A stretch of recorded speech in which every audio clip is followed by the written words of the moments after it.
Hello everyone, আসসালামু আলাইকুম। এই তো প্রতিদিনের মতন চলে আসলাম আরও একটি নতুন ভিডিও নিয়ে। আজকে সকালেই ঘুম থেকে উঠে একটু বউয়া রান্না করে নেব। এখন বেশ কয়েকদিন ধরে আমাদের সকাল সকাল বউয়া রান্না করা হইতেছে। আজকের বউয়াটা পোলার চালের খুদ দিয়ে আর মুসুরি ডাল দিয়ে আমি বউয়াটা রান্না করব। এখানে আমি পেঁয়াজটা তেলে ভালো করে ভাজা ভাজা করে নিয়েছি। এরপর এখন চালটা আর ডালটা দিয়ে দিলাম। এরপর চাল ডাল ভালো করে ভাজা ভাজা করে নেব। আর এখন একটু পানি দিয়ে দিলাম। আমি গরম পানি দিয়েছি, অল্প পানি দিয়েছি, গরম পানি দিয়েছি, তো এই জন্য আর বেশি পানি লাগবে না, অল্প পানিতে চালটা ফুটে যাবে। আর যেহেতু এটা খুদ ফুটতে হতে বেশি সময় লাগে না। আর এই তো এখন ঢাকা দিয়ে রেখে দেবো। আর এদিকে ডিম সিদ্ধ করে নিয়েছি আমার জন্য আর মেয়েদের জন্য। বড় মেয়ের জন্য করলে কি হবে, ও খেতে চায় না ডিম সিদ্ধ। ও ডিম ভাজা বা ডিম পোস্ট খায়, কিন্তু ডিম সিদ্ধ ওকে আমি খাওয়াতে পারি না। যাই হোক, এদিকে আমি হাঁসের ডিম খেয়ে নেব। আর ছোট মেয়ের জন্য কোয়েল পাখি ডিম সিদ্ধ দিয়েছি। আমার ছোট মেয়েও ছোট ডিম খেতে চায় না, বা বড় ডিম, কোনো ডিমই এখন আর সিদ্ধ খেতে চায় না। বেশ কয়েকদিন ডিম খাওয়ানো হয়েছে, তো এই জন্য এখন আর ওর খাওয়ার কোনো রুচি নেই। দেখলেই কান্নাকাটি শুরু করে দেয়, ডিম খেতে চায় না। এখন ওর হাতে ডিম দিয়েছি, ও আর আপুকে সাথ দিচ্ছে যে আপু তুমি খাও। আমার বড় মেয়ে তো আরও আগে ডিম খাবে না। যাই হোক, আমি এদিকে ডিম খেয়ে নিলাম। তারপর আমার শ্বশুর গরুর মাংস পাঠাইছে। গরুর মাংসটা এখন হাতে মেখে তারপর বসাই দিব। এখানে আমি গরুর মাংসটা ভালো করে ধুয়ে পরিষ্কার করে নিয়েছি। মাংসটা খুবই সলিড ছিল, এখানে হাড় মাংস চর্বি সব কিছু মিক্স করাই ছিল। আর এখানে মাংসটা ধুয়ে নিয়েছি আর সব কিছু আমি রেডি করে নিয়েছি, হাতে মেখে তারপর রান্না করব। এখানে আমি পেঁয়াজ কেটে নিয়েছি অনেকগুলা। আর এই তো এখন এখানে পেঁয়াজ, মরিচ, তেজপাতা সব কিছু দিয়ে দিলাম। এরপর বেশি করে আদা রসুন বাটা দিব। এখানে আদা রসুন জিরা পেঁয়াজ বাটা সব কিছু একসাথে মিক্স করে ব্লেন্ডার করে নিয়েছিলাম। এরপর হলুদের গুঁড়া, মরিচের গুঁড়া সব কিছু দিয়ে দেবো, একটু বেশি বেশি করে দিব, যেহেতু গরুর মাংস একটু ঝাল ঝাল হলে খেতে ভালো লাগবে। এরপর পরিমাণ মতন লবণ দিয়ে দিলাম।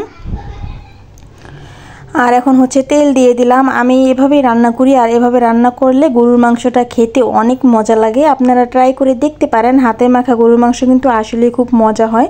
আমি কষাইয়ে কখনই রান্না করি নাই, সবসময় এভাবে হাতে মেখে রান্না করি, আর খেতেও অনেক মজা লাগে। এখানে আমি ভালো করে মশলাটা মেখে নিয়েছি। এখন মাংসগুলো দিয়ে দেবো।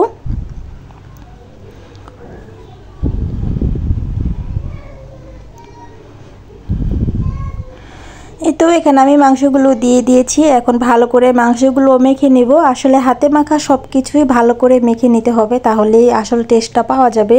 তাই তো আমি আগে মশলাগুলো ভালো করে হাতে মেখে নিয়েছি। এখন মাংসগুলো ভালো করে মিক্স করে নিতেছি মশলার সাথে। এখন মিক্স করা হয়ে গেছে, অল্প পরিমাণে পানি দিয়ে তারপর বসাই দিব। আমি এখানে আর আলাদাভাবে কষাবো না, একবারে পানি দিয়েছি, এই পানিতেই হয়ে যাবে। আস্তে আস্তে জাল দিয়ে তারপর হয়ে যাবে। আর এমনিতেও গ্যাস কম, কোনো সমস্যা নেই। গরুর মাংসতে আস্তে আস্তে জালে হবে আর ভালো হবে। আর এই তো আমি ঢাকনা দিয়ে ঢেকে রেখে দিলাম। আর সকালে তো বউয়া রান্না করেছিলাম, এখন বউয়াটা খেয়ে নেব। আর ওইদিকে গরুর মাংসটা হইতে থাক। আর এই বউয়াটাও অনেক মজার ছিল, অনেক ভালো হয়েছে খেতে।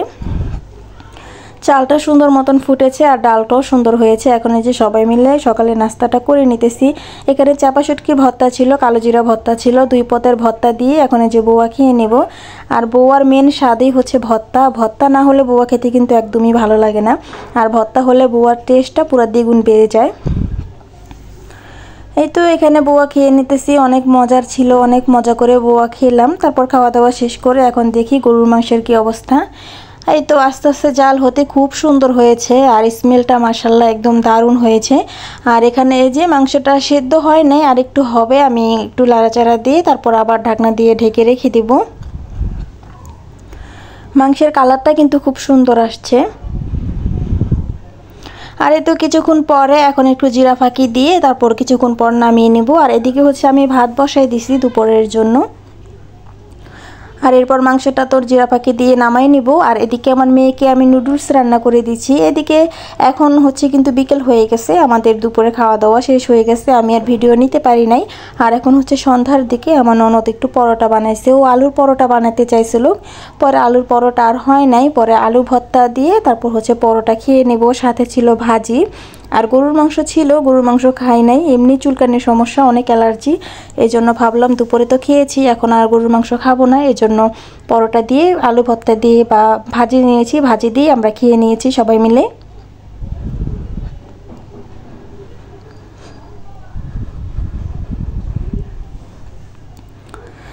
আমাদের বাসার সবারই প্রচুর পরিমাণে অ্যালার্জির সমস্যা হইতেছে, আমার ছোট মেয়েটারও অনেক সমস্যা অ্যালার্জির। যাই হোক, এরপর হচ্ছে মারিয়ামের বাবা রাত্রে চলে এসেছে, আসার সময় হচ্ছে আমাদের জন্য বার্গার নিয়ে এসেছে আর স্যান্ডউইচ নিয়ে এসেছে। মাশাআল্লাহ খেতে কিন্তু অনেক মজা লেগেছিল, বিশেষ করে আমার মেয়েরা অনেক পছন্দ করে, আমার ননদ অনেক পছন্দ করে, ওদের জন্য এনেছে। আর এই তো আমরা এখন সবাই মিলে খেয়ে নেব। আর আমার বড় মেয়ে তো ঘুমাই গেছে, ওর জন্য রেখে দিব ফ্রিজে, সকালে গরম করে দিব। আর এদিকে স্যান্ডউইচ ছিল, মারিয়ামের বাবা এক পিস খেয়েছে আর আমি আর আমার ননদ মিলে এক পিস খেয়েছি। আর বার্গারটাও খুব ভালো ছিল খেতে। এই তো এখানে আমরা এখন সবাই মিলে খেয়ে নিতেছি। আজকের ভিডিওটা কেমন লাগলো অবশ্যই লাইক কমেন্ট করে জানাবেন। আল্লাহ হাফেজ।